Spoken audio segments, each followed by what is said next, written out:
You're listening to the Life in General podcast with Tom and Jaye. An hour of informative commentary on today's headlines, current events, and what's going on around the world and around the corner. And now, here are your hosts, Tom and Jaye Darden. Hey everybody, welcome to the Life in General podcast here with Tom and Jaye, coming at you with big things happening all around the world. Episode 4 of season 2.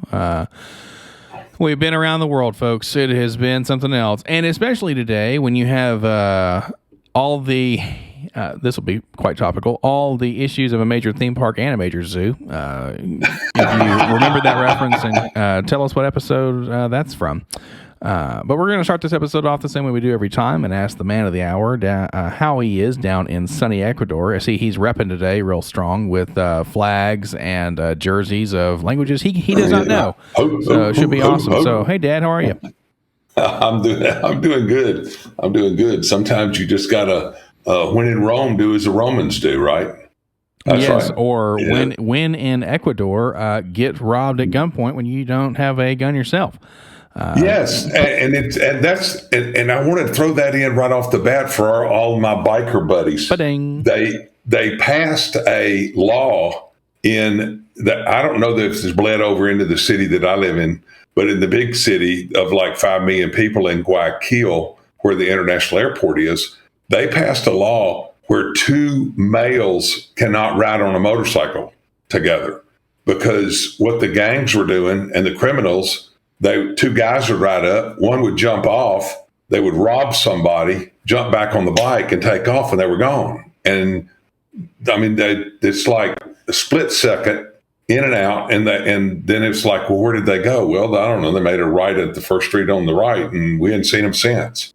So, or they would pull up at a red light, and the guy on the back would stick a gun in your face and, rob you at the red light. And then they would just drive on through the red light. And who could chase them with all the traffic that's all backed up and stuff? And they were splitting the cars with the bike. And so they passed a new law, and they said, unless it's like your son, younger, or, your spouse or an older elderly relative, we better not catch 2 of y'all, 2 30-year-olds or 2 25-year-olds or whatever on a bike, because I don't know what the penalty is, but I thought that's pretty interesting. They're starting to pull them over, and the police are starting to do the, the roadblocks and the checkpoints and stuff. Here they're doing that too. Yeah. So if you all can hear this, it sounds like this right now. I want you to make sure here, kind of do some behind the scenes stuff. When you knocked over or knocked your Yeti mic, you need to make sure you didn't mess with any of the buttons. Good, buddy. So you can do that. But while you're looking into that, there is something to me that is hilarious in terms of, okay, so we have now not necessarily an automatic law, right? Like rules as written sort of a thing, but you're talking about them having checkpoints overall in the, and so they're out there and they have those laws going, and my mind immediately goes to what month is it? And then I should cut in Sam Harrison. Say it, right? Right. Why? Say it! It's Pride Month. And they just started to get onto 2 men riding a motorcycle together. And could you imagine for a moment what in the world would happen in good old America if they said, you be careful. We don't want to see 2 men riding on the bike together. People would lose their goddamn mind. And to think to myself, well, that's kind of insane, because you have folks where You think Hombre's not going to get his senorita to drive the damn bike and then them still do the same fucking thing? Like, that's what it's gonna come down to. Is the women are going to be either doing the crimes or driving the bikes? Yeah, I guess it's just going to be silly, like that sort of a thing. And then it's like, hey, they got Tom, and then choose the expat, whomever, or choose even one of your friends down there who's helping you with something. You're like, hey, hop on, I'll give you a ride. And then Policia comes out of nowhere, and they're like, hold up, we know the large gringo and the skinny Ecuadorian, they're up to no good. And it's like, yeah, we're gonna go get a little tipsy and then do whatever chore we have to do or whatever. I've ridden Bo on the back. Of course, it's two chubby, gray-haired old men. Or I've ridden Bob on the back, and Bob's older than I am. He's in his 70s, so it's going to be two old men, two old white guys riding down the road. They don't think like that down here about two guys. I mean, there's two guys on a ton of bikes, and they're just trying to get where they're going down here. Sure. It's not. But my first question was, where are they getting the guns? You won't let me have one, so where are they getting them? That's a good question. Yeah. That was my first question. Well, sure. Well, they're obviously smuggling them in. Sure they are. That's one of the reasons they're doing the checkpoints too. But they do a checkpoint here, and we're electric, so they don't even hear us coming. And they turn around, and we've gone by them, and they're like, "Wait, what just happened?" Yeah, two people just went by. Yeah, two people just went by on bikes, and we didn't even hear them. Yeah, so that's when they start doing the checkpoints, they'll just like pull every motorcycle over, every one of them, whether there's one person on them or two. Right. But well, I just thought that's pretty interesting way, because that's what they do. They jump off and they bing bang, and they've got your wallet or your money or your cell phone or your jewelry or all the above, and they're back on the bike and gone.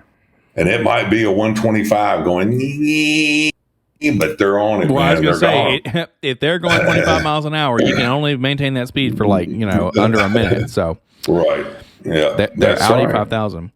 But yeah, that's something that was very unique to not in comparison to America, because sure, right up on us, any freaking body, man. You have a high enough percentage that I believe it stifles that a lot of the times, unless you're in certain areas of the country, which is just a war zone as it is.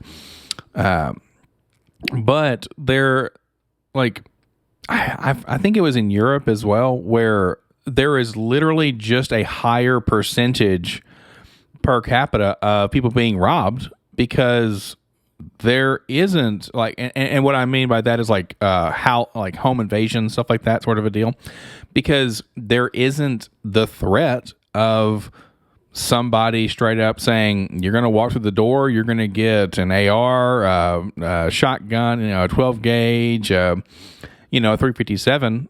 It's just not happening.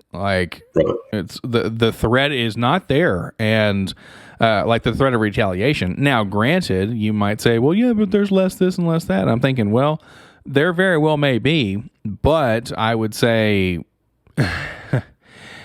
we need to, but we're putting up with the consequences. I mean, to say, hey, people can go and grab firearms, and it's like, well, yeah, it's the lesser of two evils, right? Or the between a douche and a turd sandwich. It's still the same deal where it's shitty both sides, right? And that to me is just no. I would not be around that area for very long, or in that part of the world very long, if I knew that was just a common threat, right? Yep, right. It's gonna happen. They're gonna rip the earrings right out of your freaking ears, or they're gonna have a gun and you're not, and so. It's a little bit precarious there, sir. That's right. I heard somebody, they really put the gun argument into perspective. And they said, and I hope I can quote this right, they said, I'm going to turn in my gun to stop gun violence. And it'd be like you turning in your credit card to stop fraud. That's how ignorant it is. It's not the guns, it's the people pulling the freaking triggers, man. When are they going to, they're never going to figure that out. They're never going to figure it out. And another, when I was talking to a law enforcement buddy of mine, he gave me an idea. And when you get ready to do your paperwork at the end of your shift and you're doing your paperwork and your extra paperwork and stuff like that, do it in an elementary school. I'm sure they'll give you a desk to sit at to do it, and park your cruiser right out front. So when it's shift change, either it's 7, I don't know if they 10 to 6, 11 to 7, 12 to 8, whatever they work, park it out there at 8 o'clock, park your cruiser out there at 8 in the morning, park it out there at 4, get you a little corner and do your paperwork at the elementary school. I thought that's a great idea, man. It's a great idea. So that was a couple of food for thoughts to this week. To all of our people who are in the force, they can take that and run with it. Okay. And see what sort of thing they can do. So that'd be pretty cool. Okay. That's a fun little deal there. But yeah, the whole thing with like men can't ride with men on bikes, guns not ablazing and whatnot. That kind of leads into, especially the two guys ride on a bike, and people not having necessarily certain rights or privileges, whatever you want to call these things, in countries and whatnot. I saw, this will be kind of our Reddit hour. It's coming at you hot and early. This episode online, I found they have the new Buzz Lightyear movie. The little animated thing, and check it out if you're into Buzz Lightyear. It is nothing like Toy Story, so just be mindful. There are no toys here. This is actually Buzz being Buzz. And there's no Tim Allen that I'm aware of, so I'm probably not going to see it. But anywho, they have banned it in Saudi Arabia and in Malaysia for same-sex paraphernalia or same-sex like PDA, displays of affection and stuff like that. Because either two guys or two girls in there, something like that, they kiss. And it's, of course, they might have other reasons, but that's the one that flashed or that popped up. And, reading through the comments and stuff, you really start to kind of get it into perspective of we have that like to a degree kind of, but I would say we are a lot more progressive just as a nation overall when it comes to that sort of a thing. Having this, that, and the other in media and whatnot, showing this off, showing that off, etc. But one thing that was also kind of unique to that is, or that was kind of related, was when you were talking about what's on the Ecuadorian TV, right? You're showing people where like blood is in the panties of the, those commercials for lady products and shit like that. And they're doing this, that, and the other, and they're revealing a lot of stuff. So it's kind of wild to look at different parts of the world and see what they are essentially like, kind of where they're at in their either progressiveness or where they're at in their tolerance levels, etc. So I thought that was kind of cool, like kind of unique. I've mentioned to Pat a couple of times that the United States would never tolerate some of the commercials like they show down here because of the, I guess, the risque-ness of the commercial, of them being, scantily clad. And I just don't think the United States would tolerate that. And down here, it's the norm down here. They just go on along with it. So pretty interesting watching that.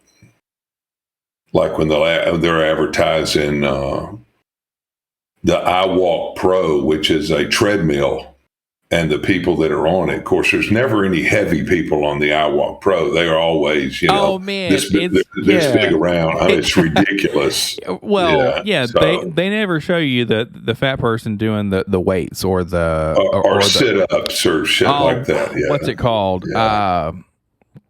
It's like the Pantheon or the palindrome. The Peloton? Peloton? Yes, Peloton. Yeah, the Peloton. There was somebody at work this guy is not big by any means. I mean, he could definitely do it to stay where he's at. And he said he got a Peloton, and we were talking in one of our meetings. Sorry, this is a fun little caveat here. He starts saying that he meditated as kind of one of our homeworks, I guess you could call it, because that's what we do in big boy school and big girl school is in our jobbies, we have homework, i.e. that's meditation. And he said he will get on his Peloton before he goes to bed. And I sat there, my gosh, and I went like nuts for a minute because, excuse me, I'm thinking, okay, he lays down like his heart's going a mile a minute, and I think that I think he corrected himself a little bit and said, okay, I'm on the Peloton. Then he meditated that once, and then he gets a shower. Then he gets in the bed, because I'm thinking, for one, you don't get your bed sweaty like that. That already happens in the night, right? Like, right.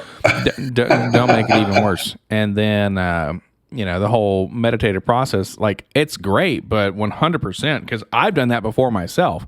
I've worked out at like 9:30 and then went to bed at 10-ish, and then it's like, nah, man, you're screwed because you're hyped up and you're ready to go. Then for whatever reason, it's like the body is more tired than it wants to pass out, essentially. So, but I forget who it is. No, one of my buddies, Miss Carr used to do this. She would shower in the morning and then take a bath at night, and supposedly taking a bath in the evening or even a shower, it draws a lot of the heat out of your body, and then you sleep like a baby. So it's something where I'm like, maybe they're onto something, at least when it comes to possibly meditating, bathing, something like that, something to kind of decompress and whatnot. I couldn't imagine working out at night, man. I'd be wound up tighter than a $2 watch, man. I couldn't imagine. Wow. Yeah, it was something else for sure. And I'm thinking to myself, because your blood's gonna be pumping, you'll be, going nuts. But if they shower and they meditate and they possibly decompress a little, like, that might help. But I'm thinking that's a lot. Like, you're right. If you're going to work out hard, like, I would say that it's different too, depending on what you were focusing on or aiming for with the workout, versus if someone's doing it just to do the cardio, they're pedaling, they're not going nuts and they're not going crazy, but instead they're doing their normal. Okay, I'm just gonna get on the bike and watch something, and then or zone out and listen to music or whatever. And that's also kind of humorous. Joe Rogan. Take what he says with a grain of salt, but he used to tout that if you work out with music, that's a crutch because you're not focusing on the workout. And of course, I wanted to think, well, fuck you. Like, there's no way I'm going to tear up my muscle fibers and or get on the bike or the elliptical or the treadmill, heaven forbid, and then not have a distraction, because that's just like, no, that's absolutely silly. You're not going to abuse yourself in silence. Is that what you're saying? Pretty much, yeah. Because I'm not a Buddhist. I don't care for the suffering intentionally. So, well, that's not necessarily true for all things, but why did they think? Why does he not think that all the music's pumping and everything in the gyms? They've got music blaring in the gym. Yeah, it's to distract you. Like that, really? Sure. That's the whole point. But what he's wanting to do is own it. Own the suffering. I say that like it's a very negative thing. But working out, of course, it is amazing if you have the discipline and the strength to do it, or strength of will, I'll say. But you need to work out with a partner, because you're never going to work out to failure. You're never going to pump and get the most you can out of it unless you have a partner to help you, because you're not going to do that last rep by yourself. You're just not. Well, yeah, because I don't want 100 and something or 200 and something bar crushing my clavicle. Like, no. Well, sure. So people need to work out with a partner. I mean, that's all. To that point, I had a couple of buddies who were into it for a little bit, and let me tell you, man, there is nothing that gets me jived more than working out with a partner. Like, let's go. We're not sponsored by Coke. Put that shit down. You don't get a no Coke. Hey, you don't get a no Coke, sugar-free right. Coke, you know? That's not sugar-free, baby. That's all caramel. Too much. Now I have to wash it down with some water. Nasty. Yeah, for sure.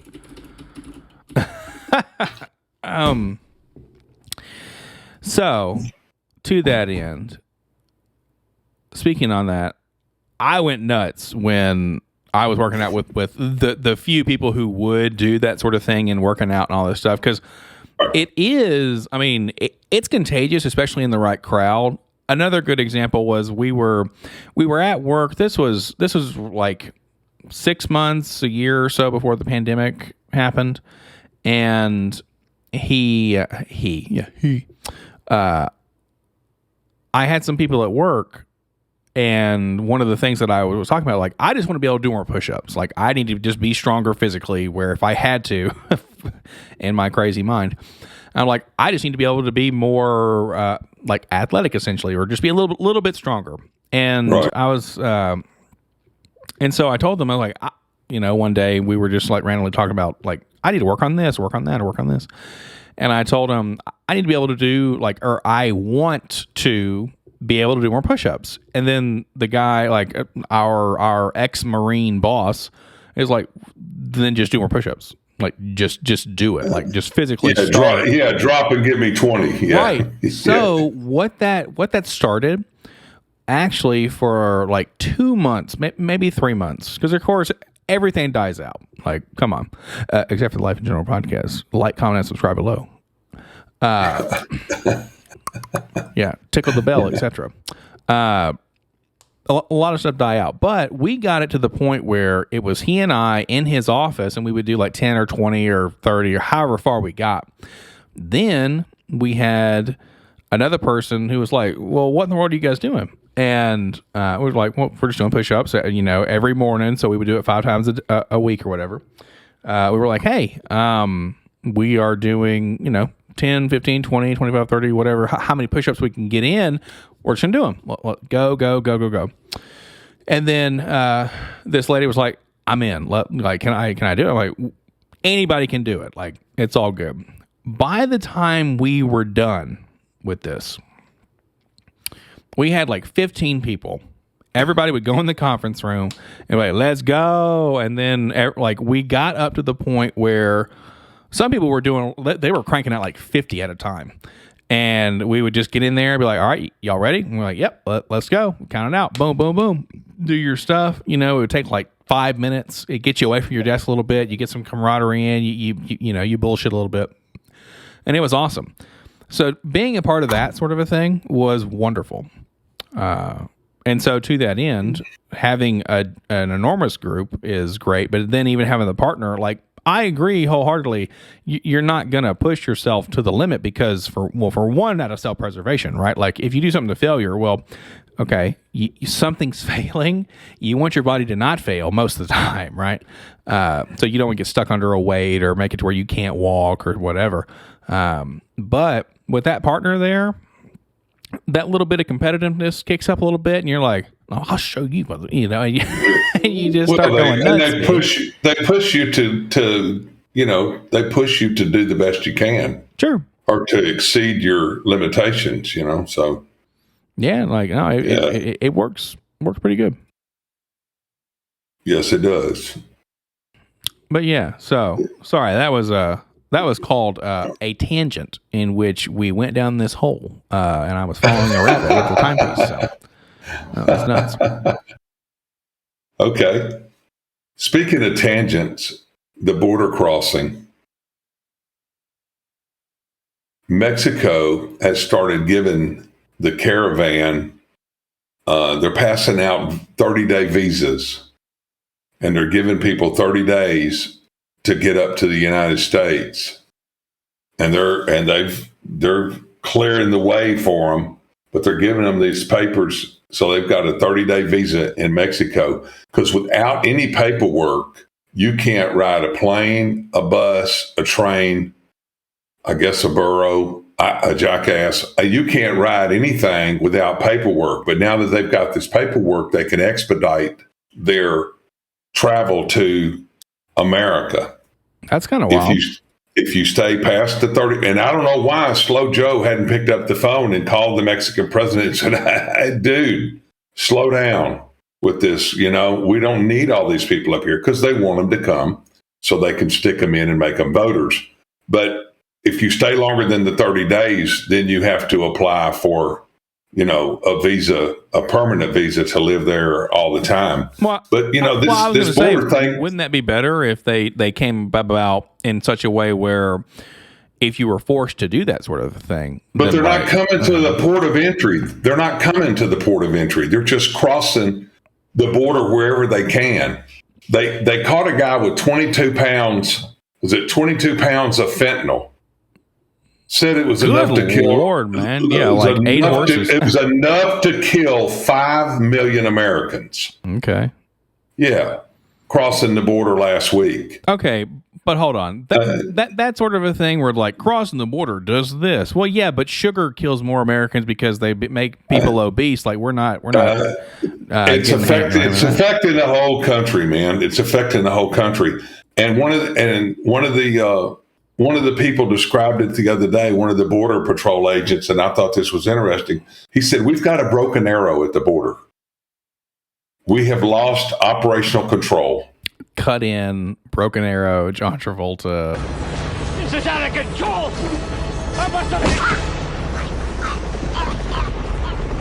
Hush! Hush! So fucking, let's go. I mean, that's what he said. We've lost operational control.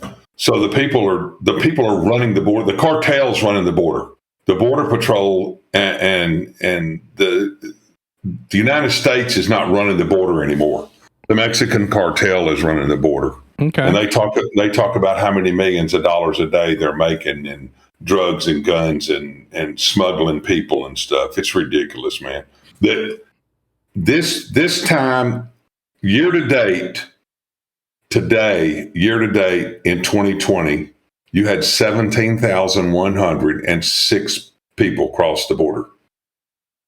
Year to date in 2021, you had 178,795 people cross the border. Okay. Year to date in 2022, you've had 234,000 people cross the border. Out of control. It's out of control, and it's affecting the whole country, man. Well, do you also not think that, like, these numbers, now granted, numbers are going to almost always just get larger, right? Because things are going to go on for a continued period of time, et cetera, et cetera. But something that these people were crossing the border when Don John was doing his business, when Boehmer was doing their business, when Bush was out there saying, leave me alone, I'll be at the ranch. Like, this stuff's been happening. It's just in your face more, right? Like, they're picking things that have been a problem for what I would assume would be a very, very long time. And then now it's just like, okay, well, what's the next thing? I actually had a buddy at the family reunion we went to who was like, and you talked about this before as well. What are they bringing up?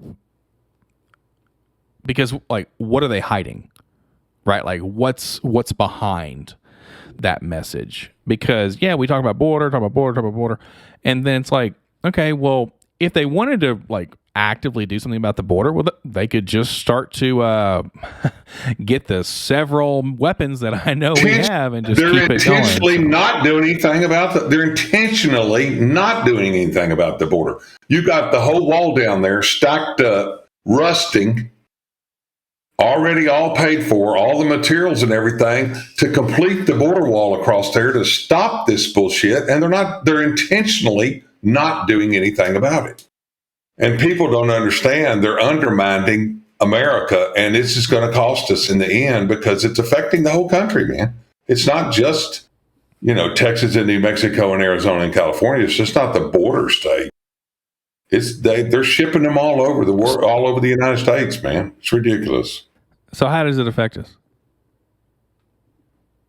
Well, they're coming in and getting food stamps. They're getting WIC, SNAP, welfare. How do they get these programs? They get those programs. They're given a phone and a stipend when they get here. They're giving them money when they get here to start with.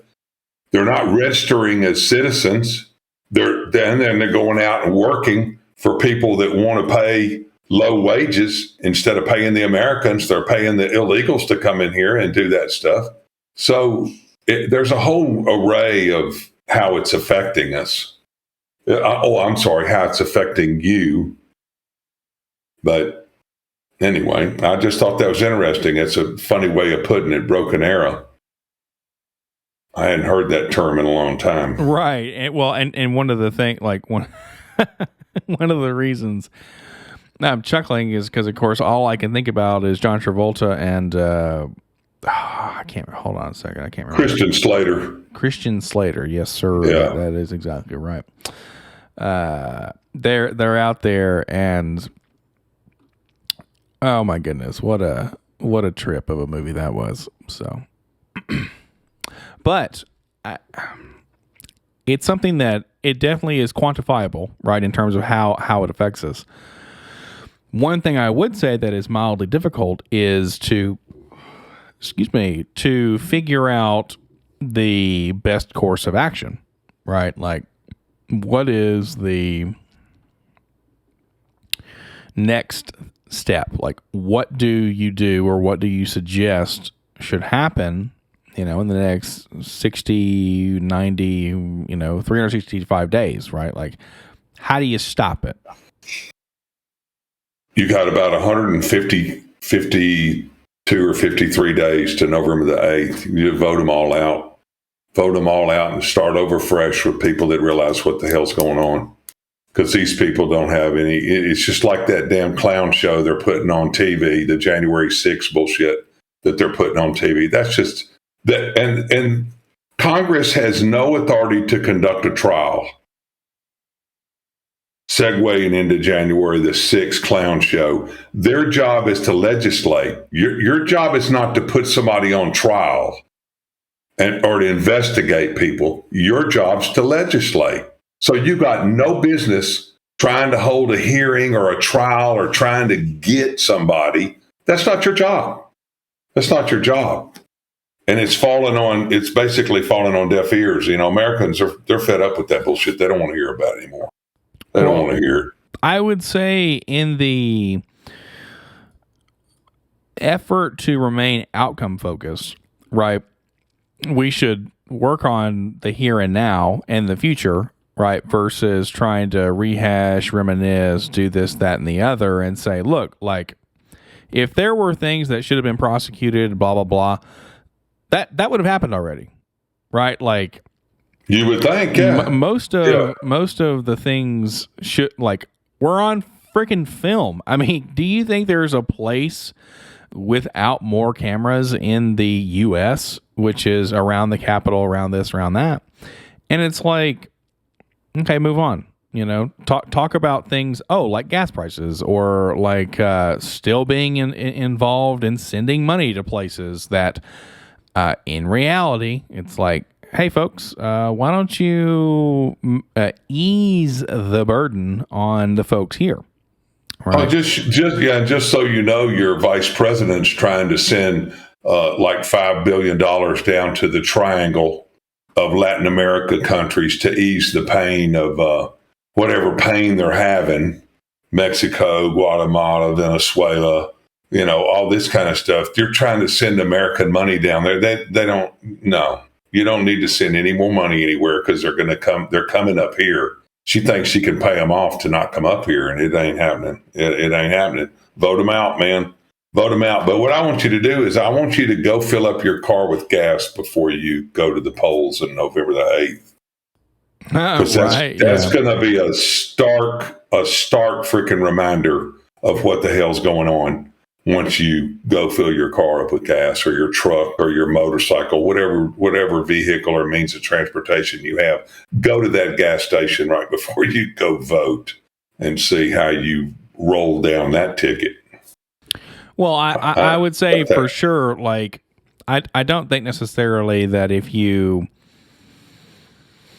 voted out like one or two senators that you're going to think, okay, my gas prices are going to change. However, I could be very ignorant to this fact. There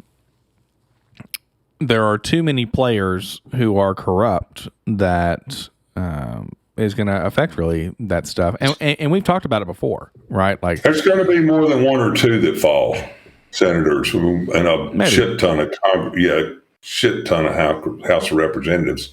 You might even get some government changes, some governor changes in some states. We shall see. Yeah. One thing I'm wondering if they're going to do this is, are they going to do what they did when the 2020 thing occurred and they tell us, at least over here at the polls that I went to, yeah, you only got to worry about the top ticket. You can leave everything else blank. And that was somebody needs to punch them in the face, because they're not supposed to say anything except that machine right over there is empty. You can go there. Well, they do have to explain to you how it works, because you will have some people who have never done it before, and then some people who are probably around the age of Mar who don't know why they're there. They're just there. Oh, they've gone in and filled out her ballot for her because she's 93. She doesn't know that to wave her salute, man. I'm sure she's doing both on a good day. So, and you can, and this is some posterity for you. She worked the polls as a pollster, helping for probably 25 years. Anytime there was an election, but she's very, very impartial when it comes to that kind of stuff. So there you go. Why do you think she's impartial?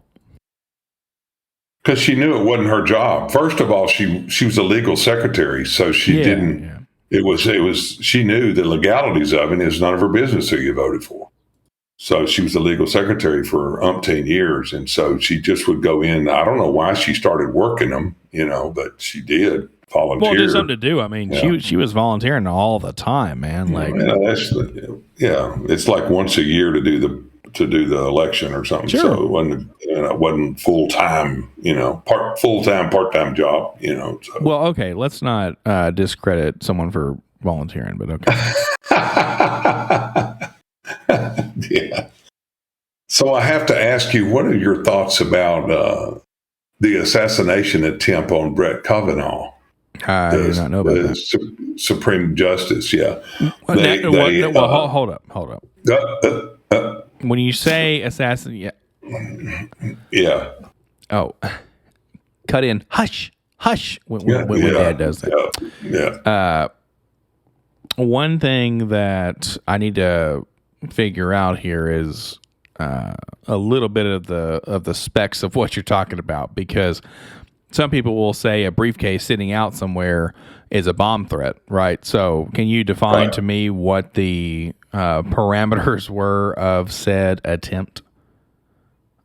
There was an individual that was caught on his property at his home attempting to do harm to his family and him, loaded up with guns and ammo.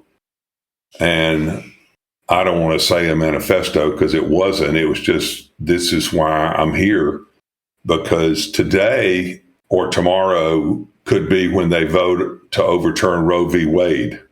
Now is the time when they make those decisions to do those things in the Supreme Court. But the reason I bring that up is assassination attempt on a Supreme Court justice, like Friday or Saturday of this past weekend. Okay, and they arrested the guy, and he admitted what he was trying to do and all that kind of stuff. Not one second of that story was mentioned on CBS, NBC, CNN, or ABC. None of them mentioned that story at all. Because he's a Republican. He's a Republican justice. If that had been a liberal or a Democratic, and somebody had attempted that, oh my gosh, that's all you'd hear about. That's all you would hear about. It's ridiculous. I see on the New York Times it has it, but like I'm seeing these as it's no airtime because, of course, people are stupid and they're not going to read. I see it on CNN. I see it on the New York Times website, but I'm sure it didn't get any airtime, which is kind of what they're alluding to here. Right. But it's also something where, it was even on like the National Review. None of your Sunday shows. I found exactly where you're pulling this shit from, man. That's great. Nobody talked about it, and it's a scenario where, it's tragic and it's shitty. Something that would get me thinking is, why does everybody have a manifesto or have a fucking pamphlet of what they're doing now? You know what I'm saying? Because, like you said, they're stupid. They've got to write shit down and follow their own instructions. It's like, okay, they have, all right, off this, do that. And I'm like, what? There's a checklist for assassinating somebody. There's a checklist. That's what it is. Checklist Manifesto. Great book. You guys should read it. But I'm thinking, why in the world do people have this written down? Or the tragedy in Uvalde or wherever, the person planned that on fucking 4chan, man. Like, it doesn't make any sense. Like, I'm thinking to myself, if I was going to do something horrible, no one's ever going to have expected it. No one's ever going to. Okay, all right, we're getting weird here, but I definitely am not writing this shit down. Or if I am, it's going to be written and tossed before the event to make sure you will not see a trace of this stuff. Like, I have no idea whatsoever why people are writing all this stuff down. Because depends on where you toss your notes too. Don't put them in the garbage can next to your desk at home. No, I'm gonna stick right up my ass. So one thing that I don't understand is they write this shit down. One of the things that therapists tell you, or that folk like self-help people tell you and all that stuff, is if you write it down, it's gonna get it out of your system. Right, it's going to say, okay, I'm good here. Or like, I'm sure you and I'm sure our lovely viewers have heard like the thing of write out the nasty gram that you want to send to somebody because they're a piece of shit or whatever, and then put it in an envelope. You're never going to mail it. You're just going to put it in a drawer, and you're good. You got it out of your system. These people who go off and off and off and on and on and on about like X, Y, and Z and this, that, and the other, it doesn't make any sense because the normal help that you would think it would provide, it's not. And it's wild to me. Like, that's just, I have to write stuff down to get it out of my head, but I keep a clipboard and a pen and a legal pad next to my chair. And when I'm sitting there watching TV or when I'm sitting there just sitting, I have to write stuff down to get it out of my head so I don't forget it, or I just move it on to somewhere else, or it'll trigger an idea or something. So I keep a pad and a pencil close by all the time because I'm old and I forget, I can remember the lyrics to the song in 1980, but I forget why I walked into the kitchen. So it happens. Well, and I mean, yeah. I was gonna say, manifesto. You show people, the clipboard that you showed, right? That I'm almost positive has messed your mic up at some point. But the damn clipboard that you have that is like 2 feet wide and like a foot and a half tall. It's and I can have two legal pads on at the same time. Well, I'm thinking to myself, like, you're like somebody legitimately ripped off a school desk top and then just screwed in the little thing and the clip part on the board and said, "Here, Tom, write on this, since you'll have a big etch and sketch some bullshit on there or some big legal pad because you won't be able to see anything." Right. Yeah, that's absolutely wild. But, I just don't understand. And yes, of course, they're not going to show something like that most likely, because could you imagine like the wildfire that's going to spread saying, well, of course that this person is jaded in this fact because they're being threatened and yada yada, and it's going to bolster their thoughts or their beliefs or whatever. Well, they're trying to change somebody's opinion on the law, and that's not why the Chief Justice is there. But now you've got U.S. Marshals out in front of their house and stuff, and it's not. I have no doubt. It wasn't a very big house. It was really kind of humbling seeing where this cat lived. It seems pretty modest because they didn't show you his summer home or his European home. He showed you his American home that is quite modest. They showed all these people walking down the street or walking down the sidewalk and stuff, and there's a dozen marshals out front, and I thought, man, that's pretty sad that you've got to have protection like that. But oh wait, the Senate gets protection, the House of Representatives gets protection.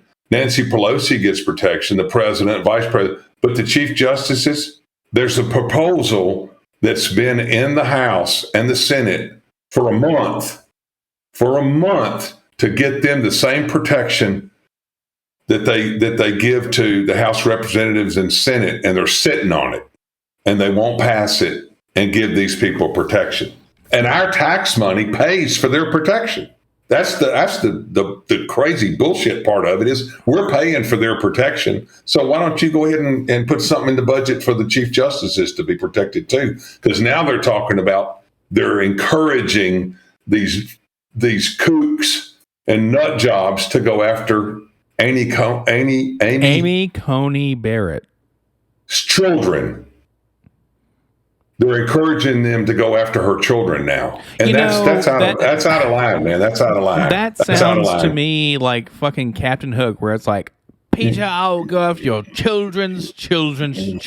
That's right, and that's what they're doing. Well, it's something where it would You can be exasperated all you want to, but shit's going down, man. Did you see where they arrested the 32 guys that were exasperated? It's like this flower is a Wilton, right? I'll be like, did you see where they what's the name arrested the 32 guys? I don't know, Pride of America or something like that. Pride something. Yeah, they arrested them, and then they gave away all their names, which I'm thinking, well, yeah, that's public record if you get arrested, right? So. Well, yeah. But they were all dressed the same. They all had the same idea, and they were all going to the same place. And somebody saw them loading into a U-Haul truck in a hotel parking lot. Yeah, supposedly some shit was going to go down, man. Yeah, and snitched on their ass, and they should have minded their own business and let this stuff play out and see what happens. Excuse me? No weapons. No, they didn't have any weapons. No firearms or no weapons. So you didn't know if they were going to go pick them up. So maybe so. Maybe it's time. Maybe it's time people take the law into their own hands. Give me a break. Nobody's doing any damn thing about it, man. Big words from someone who is sitting 3,000 miles away. If you were the first one with your flag and your gun and you're out there in the front, I'm all about it, man. Your world. But I'm like, world. Hold up. It's not my world. Yeah, it is. If I take the laws into my own hands, it's like, well, that's just one less taxpayer to pay for, the shit, really. Like, give me a break. But yeah, the whole like no weapons thing, that's kind of interesting, right? Because it's like, well, yeah, I'm not going to load up with all my guns when I meet everybody. I'm going to pick them up. But I want to know why did you arrest me? But I mean, I'm just hanging out with my buddies, and we're going to go camping. Wearing all black and mask and all that shit. They had khaki uniforms on. They had khaki pants. They went in all black. But we might have been going to a Halloween party or something. But what did you arrest us for? You know what they should have dressed in? No. You know what they should have dressed in? They should have dressed in assless chaps, because then if they would have got arrested, their fucking dicks are hanging out, and they're like, "You're going against gay pride," and then they would have not had any fucking ground to stand on, man. So, especially during Pride Month, they came about it from the wrong angle. Well, I don't understand why they. What did they do? What did they do, and why did you arrest them? I saw them all on their knees with their hands zip tied behind their back. The Life in General podcast is in no way condone the act of taking the law into your own hands. Like, comment, and subscribe. Okay, thanks. Like, comment, and survive. Oh, like my goodness gracious. Yeah, that's it. We should get that tattooed on our foreheads. Let them know what's up. That's it. So something that was $5 a gallon. Shoot, yeah, man. You're telling me. When we drove up to Kentucky, speaking on gas a little bit, and then the family reunion that I went to, yay, the Butlers, super cool. I had an aunt there. Shout out to Paula. Hey, Paula. She said one of her neighbors was acting strangely. I didn't catch the entire part of the conversation. All I heard was the tail end, which had me rolling. Now, understand this. We're in Webster, Kentucky, and there was Trump on a goddamn elephant riding on a flag on the back of one of the golf carts that they had to population 300 people and a pregnant girl, right? Yeah, exactly. So, 301. That's it. And we super fun. Great to see everybody. Everyone's super nice. Wild stories, shenanigans. And so we're having this conversation, and I believe one of Paula's neighbors is acting kind of funky, right? And so she was saying... And she lives in Kentucky. Yeah. Yes, yeah. So everyone can understand, Webster, Kentucky. I don't even remember the address, but not that you all need to know that. However, we were all in Kentucky, and she lives in Kentucky. And everyone pretty much at that event bleeds about as red as you could possibly bleed. And not Kentucky blue, but most certainly cardinal red. And they were talking about our neighbor, and she said, yeah, they were acting strangely, and they could be a murderer. And there was a pause. Or even worse, a Democrat. And I exploded, man. I fucking died. It was amazing. And I was like, damn, Paula, like, just throw it out there. She was definitely in the company that would have been 100% like, no, I get it. And then it was just so funny, man. And that's the only reason why I'm shouting her out, because I'm like, I'm going to put you on the podcast, but I'm not going to call you out. And she's like, no, do it. That'd be great. I don't care. And I'm thinking, perfect. Good. So, yeah, shout out to our Kentucky brethren out there, because damn. So please get rid of the turtle, though. Please get rid of the turtle, Mitch McConnell. He's been there for... It's hard to get rid of cocaine Mitch, man, I'm telling you. Yeah, he's been there 80 damn years, man. God, please get rid of him, because he is no good. No good. He is swamp ass as they come. Golly, vote all of these people out, man. Did you say swamp ass? You mean what I got going on right now? That's oh, man, he's just, golly. It's just, anyway. So I started reading up on him when we did that podcast on KY. Yeah. The state or the lube. The state or like the lube. Episode 7 or something. Yeah. Yeah. Great callback. I started looking up on his record, and oh my gosh, he's been in Kentucky politics since like 1973 or something ridiculous. Well, they say, these people got to go, man. Well, they got to go. Career politicians, right? Like it's being a politician should not be a career. It should be a term of service, and it should be a service to your country, community, state, city, whatever, and then be done. Get out. Like, George Washington specifically. Now it's to your bank account. You're only loyal to your bank account. Yeah. Yeah. Get out. George Washington, Get out. George, our boy George, could have been a freaking monarch, right? They offered it to him, and he's like, "That's ridiculous. This is not what we stand for. This is not what it is. Do the right thing." And now, something to think about, our wonderful viewers out there. When's the last time you saw somebody do the right thing? Straight up. No benefit to them. That's called character. Does anybody have any character anymore? Tell us down below in the comments. Tom's right out the gate. No. Or integrity. Yeah. Character or integrity. What's the difference? No. I don't know, but I have a question for you. And this is completely off topic.